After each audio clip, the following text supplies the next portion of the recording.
오늘은 2차전지 그리고 셀 업체에 대해서 다뤄보도록 할게요. 제가 최근에 2차전지 기업들에 대해서 굉장히 좀 안 좋은 이야기를 많이 해서 욕을 진짜로 많이 먹었는데, 오늘은, 욕을 먹을까? 오늘은 그래도 그렇게까지 나쁜 이야기는 안 할 거예요. 저도 장기적으로는 2차전지 기업들이 굉장히 좋을 거라고 생각을 하거든요. 양극재의 가격이 어느 정도 좀 반등을 하고, 리튬 그리고 니켈 가격이 반등을 한다 그러면 그때부터 좀 관심 있게 볼 거예요. 그리고 확실히 최근에 주가도 많이 떨어졌기 때문에 어느 정도 관심을 가지는 것도 맞다고 생각을 합니다. 그 중에서 제가 조금 관심 있게, 그리고 이런 기업들 같은 경우는 장기적으로도 성장을 할 수 있다고 생각을 해서 이참에 좀 공부를 해보면 좋을 것 같아 오늘 영상을 좀 제작을 하도록 하겠습니다. 일단 최근 6개월 에코프로비엠, 포스코 퓨처엠, LNF, 코스본 신소재 대표적인 양극재 기업이죠. 이 기업들의 주가 흐름을 보면 진짜로 주가가 많이 떨어졌다가 최근에는 어느 정도 조금 반등하려고 하는 움직임이 보이고 있어요. 그 중에서 에코프로비엠이 아무래도 대장주이다 보니까 그 중에서 좀 강한 모습을 보이고 있고요. 포스코 퓨처엠도 나쁘지 않죠. 근데 LNF는 도대체 뭐지? 반등도 거의 못하고 있고 고점 대비해서 40% 떨어졌습니다. 지난 6개월 동안 반토막이 났어요. 그리고 셀업체 기준으로는 LG 에너지 솔루션 20% 마이너스고 삼성 SDI는 33% 마이너스입니다. 포스코 홀딩스는 그래도 잘 버티고 있어요. 28% 플러스요. 전반적으로 양극재 그리고 셀업체, 광물기업 모두 다 주가가 많이 떨어지고 있다가 최근에는 반등하고 있는 움직임이 보이고 있어요. 저는 근데 개인적으로 지금 2차전지 업황이 그렇게까지 솔직히 좋은 거는 아니잖아요. 이거는 뭐 전반적으로 다들 동의를 하실 거예요. 업황이 진짜 안 좋으니까 주가가 이렇게 많이 떨어졌겠죠. 근데 반대로 생각해보면 지금이 업황이 저점이라 그러면 어느 정도 관심을 가질 수도 있다고 생각을 합니다. 근데 그럼에도 불구하고 아직까지 양극재 수출액이 올라오고 있는 것도 아니고 원재료 가격이 올라오는 것도 아니거든요. 그래서 이 상황에서는 어느 정도 조금 장기적으로 진짜 오를 만한 기업, 이 기업들을 선별적으로 투자를 하셔야 된다라고 생각을 하고 있습니다. 그런 면에서 일단 첫 번째 LG화학에 대해서 한번 말씀드려보면 LG화학 주가도 진짜 많이 떨어졌어요. 고점 대비해서 42% 떨어졌습니다. 최근에도 어느 정도 좀 반등하려고 하는 움직임이 보이고 있어요. 근데 LG화학은 일단 양극재 사업도 하고 있는데 얘네들은 기본 가장 큰 사업이 석유화학 산업이라는 거죠. 근데 석유화학 산업이 지금 좋지가 않습니다. 일단 석유화학의 최대 수요처가 중국인데 중국이 지금 경제가 좋지가 않잖아요. 부동산 때문에 말이 굉장히 많아요. 그리고 지방 정부 부채도 굉장히 많습니다. 그리고 중국은 코로나 이후부터 석유화학 증설을 굉장히 또 많이 했어요. 그때 공급망이 붕괴되고 그래서 증설을 많이 했는데, 그리고 더군다나 자금률도 많이 올라갔어요. 이거는 인도도 마찬가지입니다. 전 세계에서 가장 성장률이 빠른 중국이랑 인도에서 자금률도 많이 올라가고 있고 증설도 많이 했습니다. 우리나라가 예전에는 중국이랑 위치적으로도 가깝고 해서 중국이 성장을 하면 우리나라 기초유분 업체 그리고 중간유분 그리고 그 밑에 석유화학의 다운사이클, 합성섬유랑 합성고무 이런 기업들이 굉장히 수혜를 많이 받았거든요. 그때 수출을 많이 해서 실적도 진짜 미친 듯이 높았습니다. 2008년도 때 뭐 석유화학 기업들의 주가를 보시면 아실 거예요. 근데 예전이랑 다르게 최근에는 중국의 자금률이 많이 올라왔어요. 그리고 더군다나 소비 시장도 별로 안 좋죠. 공급도 많이 안 좋은데, 공급도 많이 늘었는데 소비도 안 좋습니다. 그래서 LG화학의 양극재 사업은 장기적으로 성장할 것이라는 거는 저도 동의를 하는데, 지금 석유화학 업계가 별로 안 좋기 때문에 어느 정도 이쪽은 좀 주의를 하셔야 될 것 같다라는 말씀을 드리고 싶어요. 그리고 SK이노베이션도 마찬가지입니다. SK이노베이션도 기본 사업은, 가장 큰 사업은 석유화학이에요. 석유화학이랑 정유업체가 있죠. 근데 이 두 가지 모두 다 안 좋습니다. 이유는 LG화학이랑 같고요. 그리고 정유 쪽은 최근에 오펙 플러스가 감산을 한다 그래서 뭐 유가가 80불을 넘고 그랬다가 최근에는 소비 시장이 둔화된다 그래서 유가도 많이 떨어졌어요. 그렇다는 거는 정유업계도 조금 걱정할 필요도 있다. 정유 마진 자체가 별로 안 좋을 수가 있기 때문에. 그래서 SK이노베이션도 SK온이라는 그런 강점이 있긴 한데, 그리고 주가도 많이 떨어졌긴 했는데 최근에 뭐 본업이 별로 안 좋다 보니까, 그래서 어느 정도는 2차전지 업체들을 투자할 때는 선별적으로 투자해야 되지 않나라는 생각을 가지고 있습니다. 다른 기업들 같은 경우는 저는 그래도 괜찮다라고 생각을 해요. 장기적으로 봤을 때는요. 에코프로비엠, 포스코 퓨처엠, LNF, 코스모 신소재, 그리고 LG 에너지 솔루션, 삼성 SDI, 포스코 홀딩스 뭐 다들 성장을 하겠죠. 장기적으로. 하지만 지금이 양극재 2차전지의 업황의 저점인지는 모르고 최근에 그리고 수출량도 떨어지고 있죠.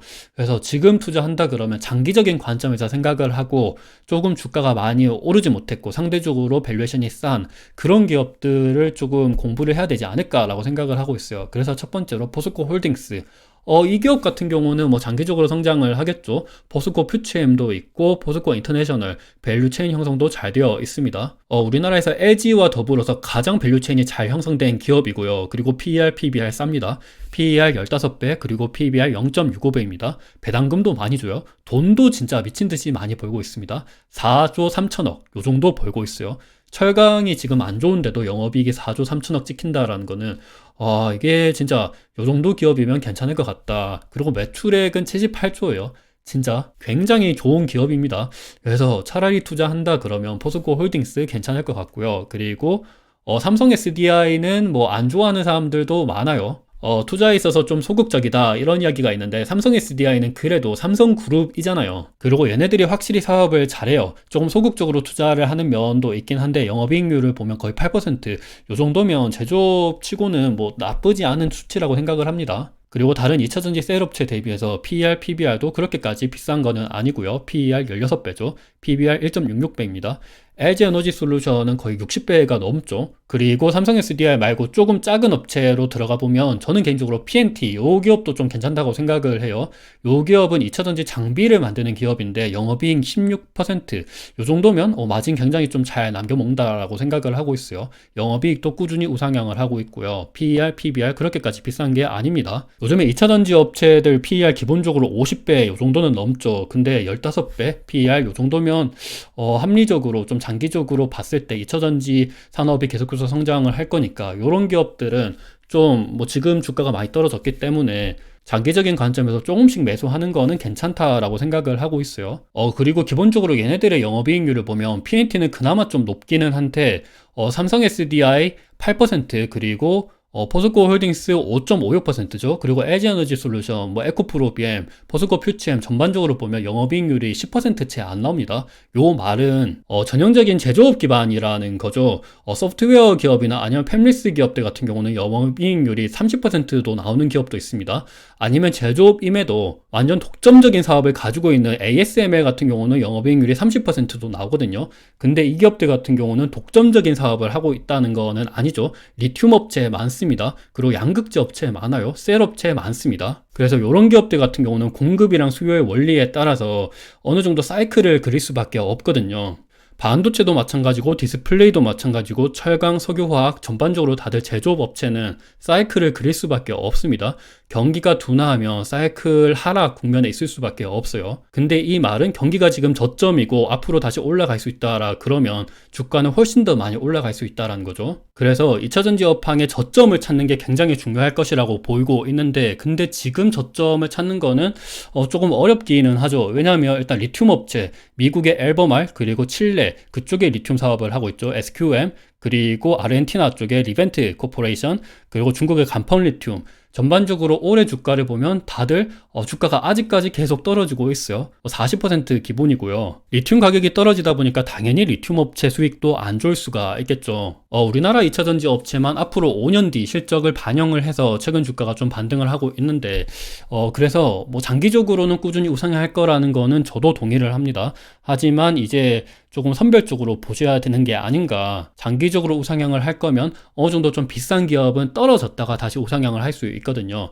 요 떨어지는 부분, 요 떨어지는 구간을 어느 정도 견딜 수 있으면 괜찮은데 그게 조금 심적으로 힘들 수가 있으니까 이왕이면 별로 안 오른 기업, 이왕이면 좀 밸류에이션이 싼 기업, 이런 기업들을 투자하면 장기적으로 좀 좋은 수익을 얻을 수 있지 않을까라고 생각을 하고 있어요. 그리고 원재료 가격을 보면 니켈, 코발트, 리튬 가격이 안 좋죠. 근데 확실히 지금 많이 떨어지긴 했어요. 지금이 진짜 이 원재료 가격의 저점이고 이 결국에 이 원재료 가격이 양극재 쪽으로 반영이 되잖아요. 요 가격이 반등을 할 때 그때 공격적으로 담아도 될 것 같다라는 생각을 하고 있습니다. 그리고 수요 측으로 보면 보조금이 계속 줄어들고 있죠. 유럽의 보조금이 줄어들고 있습니다. 독일 같은 경우도 뭐 2013년도부터 전액 삭감, 그리고 뭐 개인으로 제한한다. 노르웨이 같은 경우도 별로 뭐 중량세 징수, 스웨덴 같은 경우도 보조금 지급 중단, 영국도 마찬가지죠. 그리고 프랑스도 차등 지급. 그러니까 전반적으로 유럽의 전기차 보조금이 계속해서 축소가 되고 있습니다. 수요가 둔화될 수 있다. 수요를 둔화시키는 요인이 될 수가 있겠죠. 그리고 공급 측면으로 가보면 중국이 생산 능력을 계속해서 늘리고 있습니다. 진짜 얘네들은 진짜 빠꾸 없어요. 애들이 옛날 때부터 느꼈는데 뭐 철강, 석유화학, 디스플레이, 태양광 너도 나도 할 거 없이 얘네들 캐파 늘린다 그러면 진짜 화끈하게 막 늘리거든요. 전기차 배터리 쪽도 지금 마찬가지입니다. 수요의 전망치보다 생산 능력 전망치가 훨씬 더 이렇게 가파르게 오르고 있는 모습을 살펴볼 수가 있죠. 그래서 이 부분은 좀 걱정스러운 점이라고 생각을 해요. 하지만 그래도 좀 다행인 점은 예전이랑 다르게 지금의 지정학적 리스크는 굉장히 큽니다. 트럼프 행정부 때부터 이게 본격적으로 시작이 됐는데 앞으로 공화당이 잡든 아니면 민주당이 잡든 미국의 중국 대리기는 계속해서 될 거라고 생각을 해요. 당연히 우리나라 양극재 2차전지 업체들한테는 수혜가 되겠죠. 그래서 장기적인 관점에서는 확실히 좋다. 예전에 철강 기업, 예전에 석유화학 기업, 예전에 태양광, 예전에 LCD 기업이랑은 확실히 다른 모습을 보여줄 수 있을 것이다 라는 생각에 저는 동의를 합니다. 하지만 지금이 2차전지 양극재 업황의 저점일 거라는 거는 아무도 모르죠. 근데 이 양극재 수출액이 어느 정도 반등을 하고 이 원재료 가격이 반등을 한다. 그때는 이제 확실히 양극재 기업들을 투자해도 된다고 생각을 해요. 근데 그 중에서 조금 밸류에이션이 좀 저렴한 부분으로 들어가는 게 좋지 않을까라고 생각을 하고 있어요. 그리고 보면 요것도 좀 불확실성이긴 한데 최근에 바이든이 여론조사에서 계속 뒤처지고 있어요. 뭐 엎치락뒤치락 하는 것 같은데 최근에는 트럼프한테 계속 뒤처지고 있다 이런 뉴스가 많이 나오고 있더라고요. 그래서 요것도 지금 단기적으로는 걱정거리라고 생각을 하고 있습니다. 하지만 장기적으로는 2차전지 업체들한테 좋을 거라고 생각을 하고 있어요. 그리고 뭐 최근에 캐즘 관련돼서 이야기가 많이 나오고 있던데 지금 2차전지 산업이 얼리 마켓 그리고 메인스트림 마켓 그 중간 어딘가 그게 바로 캐즘이라고 얘기를 하죠. 얼리 어답터는 13.5% 침투율 그리고 얼리 머저리티는 34% 침투율인데 지금 그 중간 한 17% 침투율까지 들어왔거든요. 요게 캐즘 그러니까 이 빈 공간이라고 얘기를 하는 건데 요때부터 좀 수요가 둔화될 수 있다라는 이야기를 많이 하고 있어요. 왜냐하면 얼리 마켓 같은 경우는 얼리 어답터들 같은 경우는 기술 변화에 굉장히 좀 적응력이 빠르죠. 초기 전기차 침투율이 확 올라가는데 굉장히 기여도가 큰 계층입니다. 처음에 충전 속도가 느리고 가격은 비싸고 주행거리가 짧아도 이 얼리 어답터 계층들은 전기차를 충분히 많이 사줄 수가 있거든요. 근데 얼리 머저리티 같은 경우는 다릅니다. 이 계층들 같은 경우는 내연기관차랑 비교를 많이 하죠. 가격적으로도 비교를 많이 하고 보조금은 주는지 뭐 주행거리는 얼마나 있는지 그리고 내 주위에 충전소는 얼마나 있는지 이런 것들을 꼼꼼히 살펴보고 사는 계층들이거든요. 지금 전기차를 안 끌고 있는 사람들은 이런 것들을 걱정 안 할 수가 없어요. 저도 최근에 테슬라 가격을 좀 보고 있고 테슬라를 살까 말까 이렇게 생각을 하고 있는데 주위에 충전소가 많은지 그리고 주행거리는 얼마나 되는지 이런 것들을 따져보고 사거든요. 저는 얼리 모조리티의 계층이라는 거죠. 제가 얼리 어답터였으면 진작에 샀을 겁니다. 그래서 이런 계층들을 설득하기 위해서는 어느 정도 조금 노력이 많이 필요하다. 이 노력이 어느 정도 성공을 하기 위해서는 보조금도 이렇게 많이 줘야 되고 근데 지금은 역행을 하고 있죠. 그리고 충전소도 많이 생겨야 되는데 최근에 보면 충전소당 전기차 대수가 한국은 3밖에 안 됩니다. 그리고 뉴질랜드, 아이슬란드, 북유럽이랑 뭐 뉴질랜드 살기 좋은 곳은 지금 충전소당 전기차 대수가 많은데 근데 우리나라, 동아시아, 중국, 일본, 한국 이런 쪽은 지금 충전소가 굉장히 많이 없어요. 그래서 이 계층들을 설득하기 위해서는 충전소가 많이 생겨야 될 거라고 생각을 하고 있습니다. 연도별 전기차 충전 방해 건수를 보면 계속해서 늘어나고 있어요. 전기차 누적 등록 대수가 늘어나는데 방해 건수도 늘어나요. 아직 인프라가 많이 부족하다는 거죠. 근데 장기적으로 보면 인프라가 계속해서 늘어날 거는 분명해요. 근데 고금리 상황에서는 금리가 높다는 거는 자본 조달 비용이 많이 증가한다는 거죠. 그래서 2차전지 업체들 같은 경우가 최근에 계속해서 뭐 전환사채 발행하고 유상증자 찍고 이런 이유가 자본 조달 비용이 많이 발생해서 회사채를 발행하거나 아니면 은행에 대출을 받거나 이런 것들은 비용이 많이 들기 때문에 주식을 찍어서 이 주식을 파는 거거든요. 그래서 지금 상황은 2차전지 양극재 업체들이 막 성장하기에 있어서는 좀 여건상 그렇게까지 좋은 거는 아니다. 그래서 단기적으로는 이런 것들이 해소되고 이제 꾸준히 우상향할 거라고 생각을 하고 있습니다. 왜냐하면 전기차 침투율 같은 경우는 꾸준히 우상향을 할 거거든요. 아직까지는 훨씬 더 내연기관차가 많기는 해요. 근데 꾸준히 전기차가 계속해서 많아지겠죠. 그러면 양극재 셀업체는 당연히 좋아질 겁니다.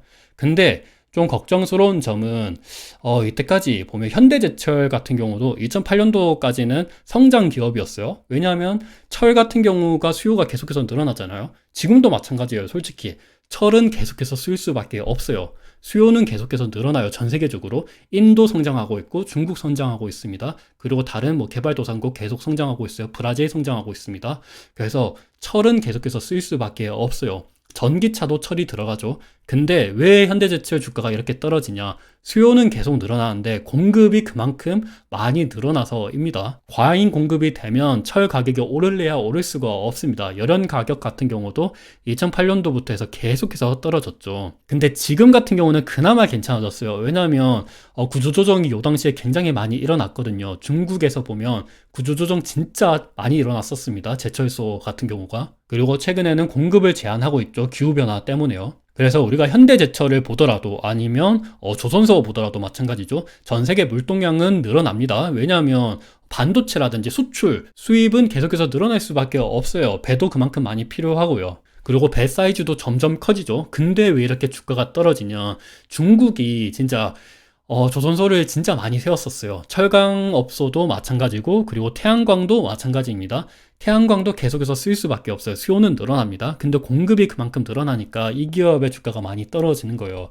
2차전지도 마찬가지예요. 2차전지도 수요가 계속해서 늘어날 겁니다. 근데 중국에서 공급을 얼마나 많이 늘리는지 이게 가장 관건이죠. 디스플레이도 마찬가지죠. LG 디스플레이가 뭐 LCD, OLED가 안 쓰여서 이렇게 떨어지는 게 아니에요. 수요는 계속 늘어납니다. 예전에는 모바일만 쓰였던 게 이제는 아이패드 그리고 뭐 PC, TV 이런 쪽으로 계속 확장이 되죠. 근데 왜 주가가 떨어지냐? 중국이 공급을 엄청나게 늘려서입니다. 그래서 걱정거리가 뭐냐면 중국이 이때까지 포함되어 있었던 산업 같은 경우는 안 좋았었던 경우가 많아요. 그럼에도 저는 그래도 2차전지 업체들은 장기적으로 우상향할 거다라고 생각을 하는 게 과거와는 다르게 미국이 받쳐주고 있기 때문이에요. IRA 법안이라는 걸 만들었고 여기에 가장 큰 수혜를 받고 있는 기업이 우리나라입니다. 단기적으로는 제조업이다 보니까 이게 사이클을 구릴 수밖에 없어요. 과잉 공급이 생기면 사이클상 내려갈 수밖에 없기 때문에 주가는 떨어지겠죠. 반대로 상대적인 수요 우세가 생기면 주가는 오를 수밖에 없습니다. 대표적으로 잘 보여주는 산업이 반도체입니다. 반도체 같은 경우가 2008년도 요때 뭐 아이폰이 나오면서 그때 이제 아이폰발 모바일방 반도체 수요가 좋아져서 이렇게 막 올랐죠. 그리고 2017년도, 2018년도 요때는 데이터 센터였습니다. 그때 많이 올랐고 2020년도 요때는 코로나 그때 이제 공급망 붕괴 때문에 뭐 차량용 반도체 굉장히 좋았죠. 반도체 업체들 전반적으로 좋았습니다. 그리고 뭐 최근에 나쁘지 않죠. 요거는 이제 내년도에 사이클상 다시 올 거라는 기대감 때문에 이렇게 오르고 있는 거죠. 그리고 반도체 업황이 이제 바닥이다. 요런 생각 때문에 오르는 건데 근데 반도체 수요도 늘어나고 철강 수요도 늘어나고 물동량 그리고 뭐 수출 수입 계속 늘어나고 태양광 계속 늘어나고 LCD OLED 계속 늘어나는데 반도체랑 다른 게 뭐냐? 반도체는 왜 이렇게 올라가냐? 왜냐하면 반도체는 중국의 반도체 굴기에 있어서 우리나라가 이겼기 때문이에요. 2차전지도 마찬가지입니다. 2차전지도 중국이 지금 굉장히 투자를 많이 하고 있는데 우리나라가 이기면 이 반도체 기업들처럼 LG 에너지 솔루션, 에코프로 BM, 포스코 퓨처엠, 코스모 신소재 주가가 꾸준히 우상향을 할 수가 있습니다. 근데 여기서 가장 도움을 주고 있는 곳이 바로 전 세계 깡패 미국이죠. 미국이 우리나라를 도와준다 그러면 우리나라 2차전지 업계가 반도체처럼 이렇게 꾸준히 우상향을 할 수가 있어요. 근데 반도체도 이렇게 사이클을 그립니다. 근데 지금이 사이클의 저점일 수도 있고 아니면 이거보다 뭐 더 떨어질 수도 있겠죠. 그래서 이런 것들은 생각하시고 투자를 하셔야 돼요. 근데 조금 합리적으로 투자하고 싶다 그러면 우리도 반도체 투자할 때 반도체 재고 보죠. 그리고 D램 랜드 가격 봅니다. 양극재도 마찬가지예요. 양극재 재고 보셔야 되고 전기차 재고 보셔야 되고 전기차 뭐 인센티브 이런 것들도 보셔야 되고 원재료 가격이 턴어라운드 하는지 그리고 수출량이 턴어라운드 하는지 이런 것들을 잘 따지시고 투자를 하셔야 됩니다. 그래서 결론적으로는 2차전지 기업들 같은 경우는 제조업 기반이다 보니까 좀 영업이익률을 보더라도 그렇죠. 제조업 기반이다 보니까 앞으로 사이클을 그리면서 움직일 수가 있는데 그런 것들을 한번 염두하셔서 조금 장기적인 관점에서 들어가셔야 된다. 근데 그 중에서 좀 PER, PBR 밸류에이션이 싼 기업들을 보시면 조금 뭐 올라갈 때 떨어질 때 파동 치는 게 그나마 좀 덜 할 수가 있기 때문에 이런 기업들도 한번 관심 있게 보시면 좋을 것 같다라는 말씀을 드리면서 오늘 영상은 마무리하도록 하겠습니다. 어느 정도 도움이 되셨으면 좋을 것 같아요.